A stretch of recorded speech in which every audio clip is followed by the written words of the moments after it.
Assalamualaikum warahmatullahi wabarakatuh. Seperti biasa saya akan membahas alur cerita dari Against the Sky Supreme ya guys. Sebelum ke pembahasan jangan lupa, like, comment and subscribe ya. Yuk tanpa basa-basi lagi kita langsung ke pembahasannya, di episode sebelumnya.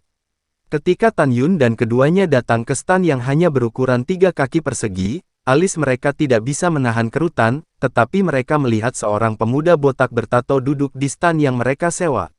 Meskipun pemuda itu hanya di tingkat ke-8 dari alam kaisar leluhur, energi bermusuhan yang memancar dari tubuhnya tidak hanya dipadatkan dengan membunuh ribuan orang. Di karpet di depan pemuda berkepala botak itu ada beberapa hal aneh, dan Tan Yun bisa melihat sekilas bahwa itu semua tiruan, yaitu palsu. Tolong pergi, ucap Tan Yun memandang pemuda berkepala botak itu dan mengeluarkan sebuah token yang diukir dengan kata-kata, Dongzhen 9527. Token ini diberikan oleh markas Leasing, dan Tan Yun juga membayar deposit 1 juta batu leluhur berkualitas tinggi. Tapi yang membuat Tan Yun kesal adalah pemuda botak itu hanya meliriknya dengan dingin dan mengabaikannya. Aku sudah menyuruhmu menyingkir, ucap Tan Yun lagi. Aku tidak mau, apa yang akan kamu lakukan? Pemuda berkepala botak itu menatap Tan Yun, matanya penuh keganasan. Tidak lihat siapa aku, kamu berani berteriak-teriak di sini, ucap pria botak itu. Oh sial, Tan Yun tertawa marah, memandang Yu Yunxi ke samping, dan berkata, menurut aturan 4 kota dan kota persegi. Sebelum kata-kata Tan Yun selesai, Yu Yunxi berkata, aku tahu apa yang kamu ingin bertanya, menurut sebagai aturan, orang seperti ini baik-baik saja selama dia tidak membunuhnya, kamu bisa mengalahkannya dengan percaya diri, ucap Tan Yun. Wosh, pemuda botak itu tiba-tiba berdiri, menunjuk ke arah Tan Yun, dan berkata dengan dingin, sampel kecil, kamu di depan siapa? Berlutut dan segera minta maaf padaku, lalu keluar, atau kamu akan menanggung risikomu sendiri, ucap pria botak itu. Pada saat ini, pemilik warung di sekitar stan nomor 9527 buru-buru mengirim transmisi suara ke Tan Yun, anak muda, cepatlah, kamu tidak mampu menyinggung orang ini. Anak muda, jangan impulsif, lari, atau dia akan mematahkan kakimu, dia memiliki latar belakang. Mendengarkan transmisi suara dari pemilik kios di sekitar, Tan Yun tersenyum. Jika dia memiliki latar belakang, mengapa dia mendirikan kios di sini? Yah, bahkan jika dia memiliki latar belakang, saya masih memiliki latar belakang. Apa yang kamu tertawakan? Pemuda botak itu berkata dengan tajam, aku hitung sampai 3. Berlututlah untukku. 1, 2. Tanpa menunggu pemuda botak itu berkata, Tan Yun mencibir, aku akan pergi bajingan, Anda mengambil stan saya, mengapa Anda begitu sombong, ucap Tan Yun. Boom! Kemarahan Tan Yun tiba-tiba meledak, dia menendang keluar, kekosongan runtuh, dan kaki kanannya terbanting ke sisi kanan pria muda botak lutut.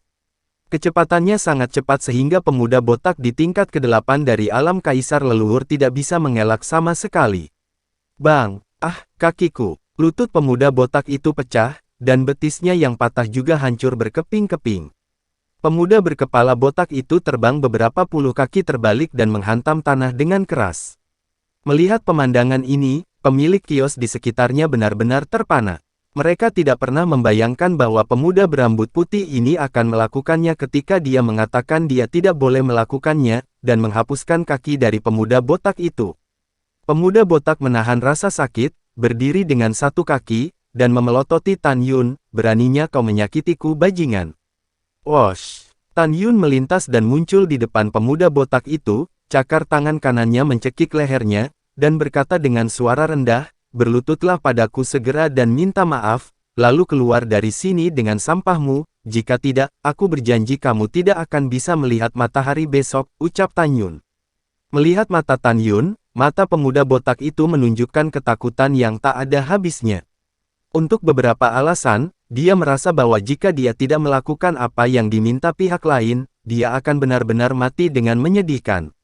Tangan kanan Tan Yun perlahan-lahan mengendurkan leher pemuda berkepala botak itu, dan berkata kata demi kata, berlututlah, ucap Tan Yun. Pemuda berkepala botak itu sebenarnya tidak ingin berlutut, tetapi pada persimpangan hidup dan mati, tangan kirinya kaki berlutut tanpa sadar, pria kecil ini tidak memiliki mata, aku tidak tahu Gunung Tai, tolong maafkan saya, ucap pemuda kepala botak.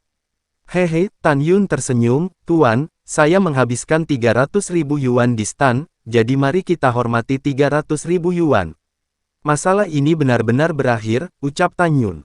Chop Suey berambut putih, tunggu aku, ucap pemuda berkepala botak itu bergumam dengan kejam di dalam hatinya, dan buru-buru mengorbankan 300.000 batu leluhur berkualitas tinggi dari cincin leluhur. Oke, kamu bisa keluar, ucap Tan Yun ringan. Pemuda berkepala botak itu baru saja bangun, dan setelah mengumpulkan barang-barang yang dia jual ke cincin leluhur, dia naik ke langit dan menghilang ke langit malam. Oke, sudah selesai, ucap Tan Yun tersenyum cerah pada Yu Yunxi, dan duduk bersila di stan. Yu Yunxi tersenyum dan berdiri di belakangnya. Pada saat ini, seorang pria parubaya di sekitar pemilik kios datang ke Tan Yun, adik laki-laki, kamu dalam masalah, ucap pria parubaya. Tan Yun mengepalkan tangannya dan berkata, saudaraku, bagaimana menurutmu, ucap Tan Yun. Pria parubaya itu berbisik, kepala botak itu bernama Simen Lai, ayahnya adalah Simen Chong, dia adalah diaken kepala istana Marsekal Agung di Dongzhen. Jangan memprovokasi dia, jika dia ingin menempati stan Anda bisa membiarkannya menempatinya, bagaimanapun, itu akan menghemat uang dan menghilangkan bencana. Tapi sekarang berbeda, jika Anda kehilangan salah satu kakinya, dia akan merepotkan Anda, ucap pria parubaya itu. Setelah mengatakan itu, pria parubaya itu mendesak, anak muda, ambil istrimu bersamamu dan melarikan diri dari 4 kota dan alun-alun, ucap pria parubaya. Yu Yunxi yang berdiri ramping di belakang Tan Yun, mendengar pihak lain memanggilnya istri Tan Yun, dan bulan kabur di bawah warna, pipinya sedikit panas, 6 poin rasa malu dan 4 poin kemarahan. Uhuk-uhuk, Tan Yun mengernyitkan hidungnya, terima kasih senior telah memberitahuku, ucap Tan Yun. Kemudian, Tan Yun memandang Yu Yunxi dan berkata sambil tersenyum, Bu, apakah kita perlu takut, ucap Tan Yun. Tidak, Yu Yunxi menatap-menatap Tan Yun, jangan takut suami, keluarga ibuku juga memiliki kekuatan, ucap Yu Yunxi. Kemudian, Yu Yunxi bersuara, Tan Yun, kamu berani mengambil keuntungan dari putri ini, ucap Yu Yunxi. Tan Yun tertawa dan menemukan bahwa mengolok-olok Yu Yunxi itu cukup menyenangkan. Melihat ketidakpedulian Tan Yun dan Yu Yun, pemilik kios setengah baya menggelengkan kepalanya dan buru-buru menyimpan barangnya dan pergi. Beberapa saat kemudian, puluhan pemilik kios di sisi kiri dan kanan Tan Yun menyingkirkan barang-barang untuk dijual dan ingin pergi. Hei, kenapa mereka panik, ucap Yu Yunxi mengerutkan kening. Pemilik kios memandang Tan Yun dan keduanya, beberapa dengan simpati, beberapa dengan cibiran dan kemarahan, dan beberapa memandang Tan Yun seolah-olah mereka idiot, dan mereka semua berkata, kenapa kami panik, kami tidak seperti kamu, pasangan memiliki latar belakang, kami tidak pergi, apakah kami menunggu Anda untuk membawa bencana ke kolam ikan saya bah? Itu dia, kalian berdua ingin mati, cari saja tempat untuk mati di mana tidak ada orang lain, apa yang kamu pura-pura berada di sini, itu membuat kami membayar biayanya, tetapi kami tidak berani tinggal di sini. Kalian berdua membunuh orang. Kalian berdua pasangan yang bodoh. Apakah Simen Lai seseorang yang bisa kamu provokasi Anda untuk melarikan diri? Sekarang, kalian tidak pergi, jadi kami harus pergi. Mendengar ini, tubuh Yu Yunxi bergetar karena marah, dan sepasang payudara montok bergoyang dengan anggun. Jangan marah, tidak ada gunanya marah dengan sekelompok orang yang tidak tahu benar dan salah ini, ucap Tan Yun. Setelah Tan Yun menghibur Yu Yunxi, dia tiba-tiba berdiri dan melirik puluhan pemilik warung. Lusinan pemilik kios melarikan diri dengan napas mereka. Pada saat ini, tidak ada apapun dalam jarak 300 kaki di kedua sisi Tan Yun. Dan pemilik kios setengah jalan di seberang jalan Tan Yun, dan pemilik kios 300 kaki jauhnya di kedua sisi Tan Yun, memandang Tan Yun dan menunjuk, dan suara diskusi masuk ke telinga Tan Yun dan Yu Yunxi. Pikiran pasangan ini kebanjiran, dan bahkan Simen Lai berani bertarung. Benarkah, aku mendengar bahwa Simen Chong, tapi dia sangat menyayangi Simen Lai. Pasangan ini akan menderita, dan jika mereka tidak mati, mereka harus melepas setengah kulit mereka. Mendengar ini, Yu Yunxi mencibir, sekelompok mata sombong yang tidak bisa selamat, ucap Yu Yunxi. Oke, jangan perhatikan mereka, Tan Yun tersenyum dan meregangkan tubuh, aku akan mendirikan kios, ucap Tan Yun. Oke, Aku tidak sama pengetahuan seperti mereka, ucap Yu Yunxi cemberut bibirnya dengan sedikit rasa. Crash! Dengan suara persimpangan emas dan besi, seluruh 3.000 pedang ilahi keluar dari cincin Tan Yun, memenuhi seluruh stan. Dengan lambaian tangan kanan Tan Yun, 3.000 pedang ilahi segera dibagi menjadi 3 tumpukan, yaitu peralatan Raja Leluhur kelas atas, peralatan Kaisar Leluhur kelas atas, dan peralatan Kaisar Suci Leluhur kelas atas. Bas! Tan Yun melambaikan tangan kanannya, dan kekuatan mempesona leluhur Lei naik ke langit, berubah menjadi 2 karakter raksasa yang didirikan di langit di atas stan. Dijual leluhur, Kaisar Leluhur, barang Kaisar Suci Leluhur, apakah itu kelas rendah, kelas menengah, kelas atas, atau kelas tinggi, semuanya dijual dengan diskon 40%. Menjual es api kuno dan atribut api-api kuno, leluhur, kaisar, dan kaisar suci, apakah itu api kuno bagian bawah, tengah, dan atas masih berkualitas tinggi, dan semuanya dijual dengan harga 3 kali lipat dari harga pasar. 2 baris karakter raksasa Tan Yun yang dipadatkan dengan kekuatan leluhur guntur sangat menarik, dan mempesona di malam hari. Itu segera menarik jalan utama Jalan Anping di Dongzhen dan pejalan kaki di jalan-jalan sekitarnya, menyebabkan sensasi. Ya Tuhan, apakah aku salah membacanya? Semua senjata ajaib yang dijual di sana diskon 40%. Iya, ada juga api kuno dari penjara kuno, yang hanya dijual dengan harga 3 kali lipat. Apakah ini benar? Toko lain menjual benih api kuno lebih dari 5 kali harga pasar. Ayo pergi dan lihat, jika itu benar, kita harus mengambilnya, jika tidak, itu akan hilang jika terlambat. Dalam waktu sebentar, di jalan utama yang sangat lebar di depan Tan Yun, sudah ada lautan manusia, yang bisa dikatakan tidak bisa dilewati. Pada saat yang sama, ada orang lain yang datang untuk mendengar berita itu. Di antara orang-orang ini adalah leluhur, kaisar suci leluhur. Tidak ada keraguan bahwa senjata ajaib yang dijual oleh Tan Yun memiliki godaan besar bagi orang-orang di bawah tanah suci leluhur, bagaimanapun diskon 40%. Tidak ada keraguan bahwa api kuno yang dijual oleh Tan Yun memiliki godaan yang fatal bagi semua orang. Selama Anda menghabiskan 3 kali lipat harga sendiri, Anda dapat menjualnya 5 kali lipat, atau bahkan harga lebih tinggi. Pada saat yang sama, di Jalan Anping di Kota Timur, sebuah aula yang menonjol dari keramaian di tengahnya luar biasa megah. Paviliun 10.000 harta karun.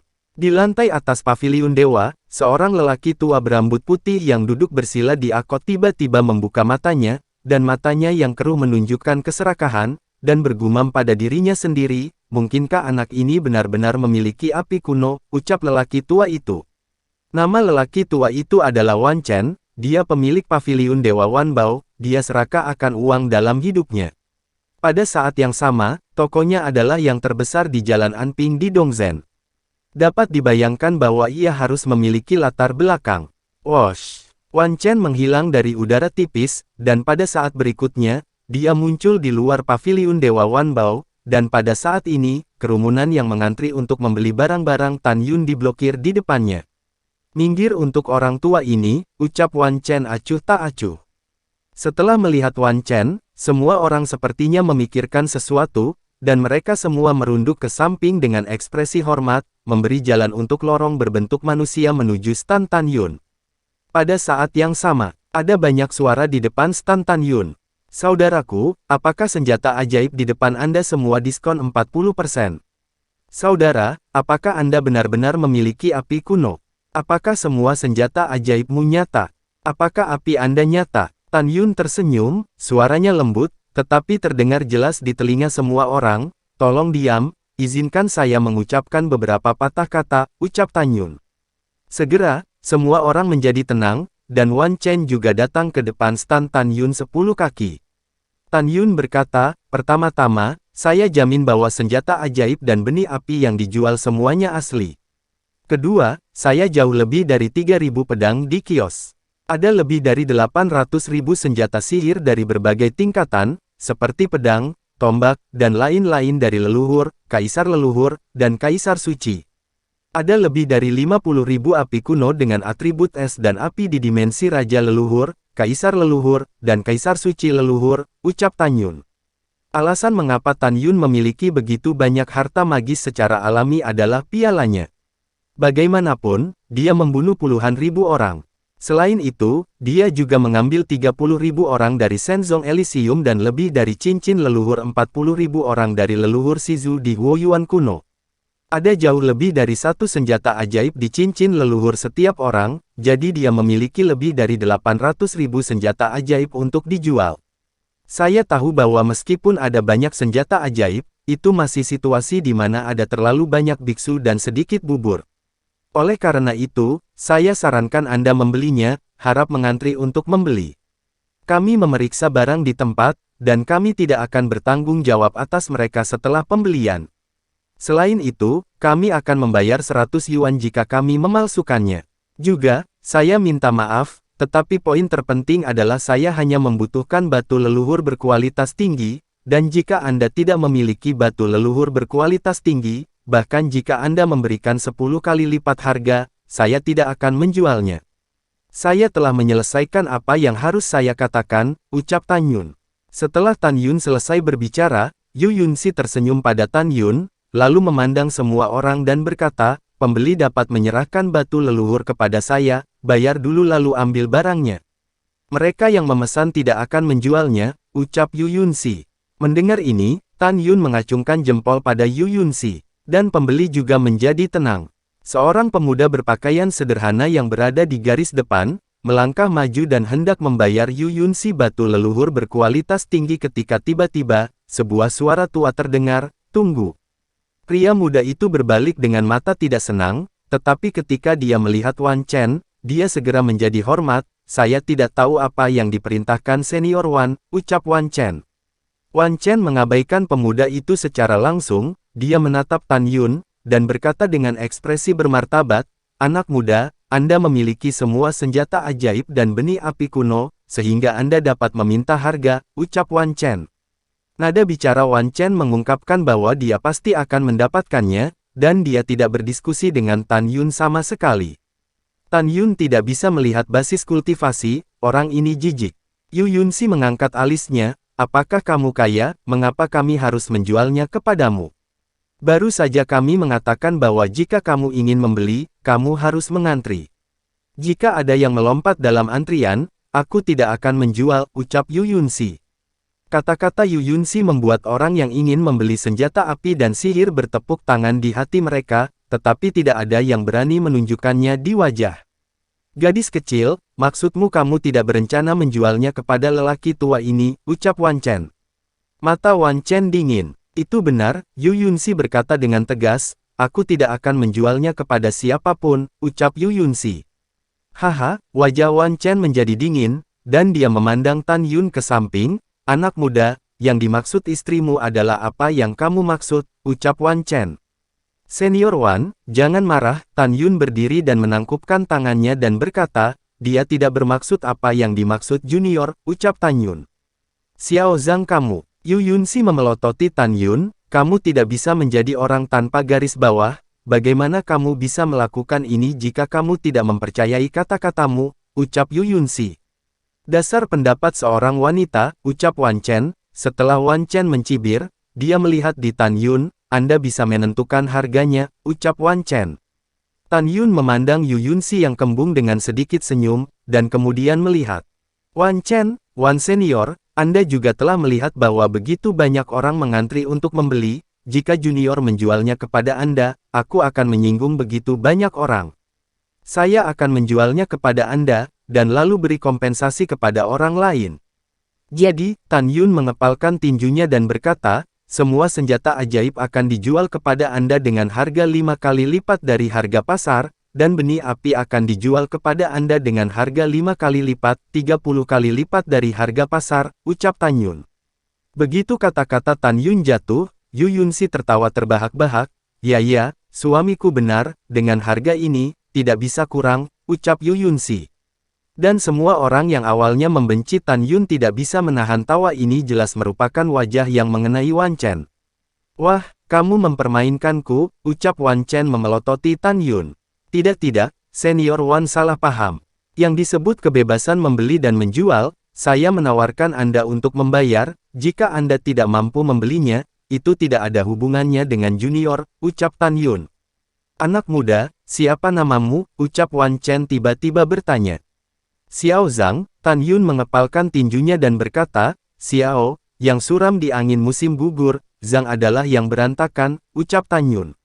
Xiao Zhang, lelaki tua ini bernama Tabu Wan Chen, adalah pemilik kuil Wan Bao. Wan Chen menyipitkan mata pada Tan Yun, matanya dingin, apakah kamu yakin tidak akan memberikan wajah ini kepada orang tua ini, ucap Wan Chen.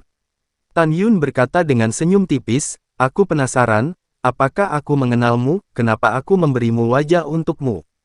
Jika kamu ingin membelinya, ambil uangnya, maukah kamu menunda bisnisku, ucap Tan Yun. Pernyataan Tan Yun benar-benar memicu kemarahan di hati Wan Chen, dan dia tersipu, wah, tidak ada yang berani untuk mempermalukan orang tua seperti ini selama bertahun-tahun, sampai jumpa. Tanpa menunggu kata-kata Wan Chen, gerakan Yu Yunxi membuat Tan Yun merasa hangat. Tapi Yu Yunxi yang mengambil langkah maju, berdiri di depan Tan Yun, dan berkata dengan dingin, Wan Chen, apa yang ingin kamu lakukan? Terus terang, kamu juga anjing pangeran ke-6. Ada apa? Kami melakukan bisnis dengan normal, apakah Anda mencoba membunuh kami? Atau apakah Anda mengabaikan aturan kota Shizhenfang, ucap Yu Yunxi. Setelah Yu Yunxi selesai berbicara, dia mengirim transmisi suara ke Tan Yun, Pangeran ke-6 kejam, saya selalu berselisih dengannya, dan saya sangat jijik ketika melihat Wan Chen ini, ucap Yu Yunxi. Tan Yun bersuara, oh begitu, ucap Tan Yun. Di sisi lain, wajah Wan Chen saat ini memerah karena marah, dia menatap di Yu Yunxi, menahan keinginan untuk menamparkan Yu Yunxi sampai mati. Malu, rasa malu yang tak ada habisnya melanda seluruh tubuh Wan Chen, dan dia sangat marah hingga paru-parunya hampir meledak. Tapi dia tahu bahwa dia benar-benar tidak bisa bertindak secara terbuka dan jujur. Wan Chen menarik napas dalam-dalam, melirik Tan Yun dan Yu Yunxi, dan tertawa dengan marah, oke, bagus sekali, ucap Wan Chen. Setelah mengatakan ini, Wan Chen berbalik dan pergi tanpa melihat ke belakang. Wan Chen kembali ke Wan Bao Senge sepanjang jalan. Setelah memasuki akot lantai atas, dia menghancurkan gelas anggur di atas meja dan meraung, seseorang datang, ucap Wan Chen. Puan, ada apa denganmu, ucap seorang pria parubaya dengan kumis cemas dengan tergesa-gesa memasuki kesepakatan. Orang ini adalah pelayan Wan Bao Senge, yaitu Tong Wu. Wan Chen berkata dengan marah, kamu mengirim seseorang untuk membunuh Xiao Zhang dan istrinya, ucap Wan Chen. Xiao Zhang dan istrinya, ucap Tong Wu bingung.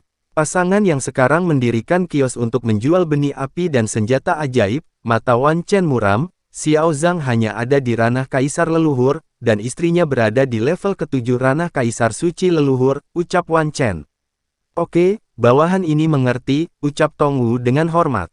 Ingat, lakukan dengan bersih, bagaimanapun, kita adalah orang-orang dari Pangeran ke-6, dan kita tidak dapat ditangkap dan mempengaruhi Pangeran ke-6, Wan Chen memerintahkan, setelah membunuh keduanya, ingatlah untuk meletakkan semua barang di mereka berdua dan bawa kembali, ucap Wan Chen.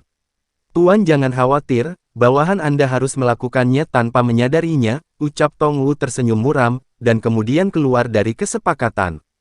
Wajah tua Wan Chen pucat pasi, orang tua ini adalah pria dari Pangeran ke-6, dan dia benar-benar dipermalukan oleh dua semut yang mendirikan kios, dan saya sangat marah, ucap Wan Chen. Pada saat yang sama, di jalan Dongzhen Anping, 300 sen di sebelah timur Anping Street di Dongzhen, ada sebuah rumah megah yang dibangun di atas tanah, yaitu Grand Marshal's Mansion di Dongzhen. Di bawah sinar bulan yang kabur, seorang pelayan dengan tergesa-gesa melewati paviliun, dan langsung pergi ke aula diakon eksekutif setinggi 1000 kaki. Di aula kepala diaken Si Mencong duduk dengan anggun di kursi Grand Master, dan memanggil 8 diaken dari Istana Marsekal Agung di Dongzhen untuk mengumumkan perintah.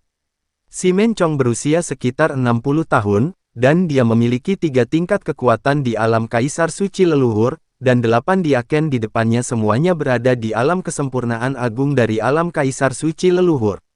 Dari fakta bahwa dia memiliki basis kultivasi terendah, namun dia bisa duduk sebagai diaken kepala, dapat dilihat bahwa orang ini sangat dicintai oleh pengurus rumah tangga yang lama. Ini memang kasusnya, kepala pelayan tua dari Grand Marshal's Mansion di Dongzhen adalah ayah baptis Si Mencong. Selain itu, nama keluarga asli pengurus rumah tangga lama adalah Wang dan namanya adalah Li. Kemudian, ia memasuki silsilah dan diberi nama keluarga Qi oleh Grand Marshal Dongzhen, dan mengubah namanya menjadi Qi Li. Dong dong dong, Dia Ken, ada sesuatu yang buruk. Dengan ketukan tergesa-gesa di pintu, terdengar suara kecemasan di luar aula Dia Ken. Masuk, ucap si Mencong mengerutkan kening, jelas terganggu dan tidak senang. Pria kecil patuh, setelah pelayan menerima perintah, dia mendorong pintu dan buru-buru memasuki aula. Kenapa panik? Tanya si Mencong. Melapor kepada kepala Dia Ken, Tuan Muda Simen dipukuli, pelayan itu berkata, Tuan Simen memintamu untuk datang, ucap-ucap pelayan itu. Siapa yang membuatnya terluka? Ucap si Mencong. Wajah si Mencong menjadi gelap. Saya tidak tahu, ucap pelayan itu. Si Mencong mengambil napas dalam-dalam dan terbang keluar dari aula kepala Dia Ken, menuju paviliun tempat putranya tinggal, diikuti oleh 8 Dia Ken lainnya. Hanya dalam beberapa napas, si Mencong datang keluar paviliun putranya, dia berjalan dengan cepat, dan ketika dia datang ke kamar di lantai 2, dia melihat si Menlai yang berbaring di sofa, dan dia merasa pusing. Dialah yang menemukan bahwa kaki kanan putranya hilang. Ayah, kamu harus membalaskan dendamku, seru si Menlai. Lair, ayah pasti akan membalaskan dendammu, si Mencong berkata dengan sedih dan cemas. Lair, di mana kakimu, ucap si Mencong. Ayah, kaki anak ini dihapuskan, dan kakinya yang patah juga hancur, Wow, ucap si Menlai berteriak kesakitan. Sial, siapa yang melakukannya, ucap si Mencong meledak marah. Dia tidak menyangka kaki putranya akan patah, dan dia bahkan menghancurkan kaki yang patah itu, yang berarti putranya harus memasang kembali kaki orang lain. Swiss. Pada saat ini, 8 Dia Ken masuk ke ruangan, dan masing-masing berkata dengan marah, katakan Tuan Muda Simen, siapa yang menyakitimu, kami akan membalaskan dendammu. Ya, Tuan Muda Simen, kamu katakan itu, ucap para Dia Ken. Si Menlai berkata, ayah, Paman, itu adalah seorang pemuda berambut putih yang mendirikan kios yang melukaiku, ucap si Menlai. Di mana dia, ucap si Mencong menggertakkan giginya, mengeluarkan ramuan, dan memberikannya kepada si Menlai, ambillah. Ayah, dia ada di Jalan Anping di Dongzhen, ucap si Menlai. Oke istirahat, ayah pergi ke dia untuk menyelesaikan masalah, si Mencong berkata dengan wajah muram, bajingan sialan, berani menyakiti putraku di rumah Grand Marshal kota timurku, ucap si Mencong. Ayah, putra ini ingin pergi denganmu, bocah ini akan memotongnya dengan tangannya sendiri, ucap si Menlai. Oke, setelah itu, si Mencong menemukan seseorang untuk membawa si Menlai, dan meninggalkan mansion dengan marah bersama 8 Dia Ken. Pada saat ini, seorang pria muda dengan pakaian putih berpakaian seperti seorang sarjana, mengerutkan kening ketika dia melihat Dia Ken meninggalkan rumah, dan memanggil seorang pelayan untuk bertanya, apa yang terjadi, ucap pria muda itu. Melapor kepada Tuan Muda kedua, putra kepala Dia Ken dipukuli, dan kepala Dia Ken pergi mencari orang yang membuatnya terluka itu, ucap pelayan itu berkata dengan jujur. Tuan Muda kedua di mulutnya, itu tidak lain adalah Qi Cheng, yang ayahnya adalah Grand Marshal Qi Long dan juga Grand Marshal Dongzhen. Dan kakak tertuanya Qi Kong adalah pria tampan di dinasti leluhur Shizu. Qi Kong bahkan ingin menikahi putri ketujuh suatu hari nanti dan menjadi menantu Kaisar Agung Shizu, sehingga dapat mengkonsolidasikan posisi Grand Marshal's Mansion di Dongzhen dalam dinasti leluhur Shizu. Haha, Qi Cheng tersenyum dan berkata, itu si Menlai bukan orang baik, dia pantas dipukuli, ucap Qi Cheng.